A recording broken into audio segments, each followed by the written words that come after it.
does this mean to you right now? It's totally unbelievable. And still on the same.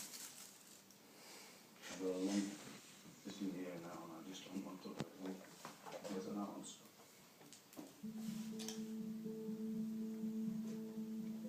Before we tell Dave and Paul that we found their father, Our second story begins in Bristol with a woman desperate to find her mother who disappeared from her life when she was just a few months old. do you know who that is? That's Lucy. Look how small you were. Wearing cuddles with mummy.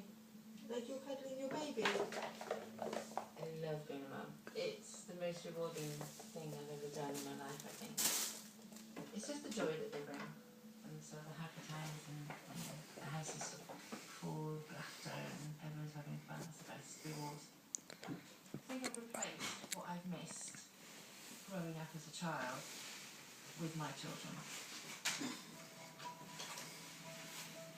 44-year-old Julia Evans has been searching for her mother for nearly 10 years. I have no recollection of my mum at all. Not a smell, not a memory, nothing. Julia was raised by her father in a small town in South Wales. Her mother was rarely mentioned.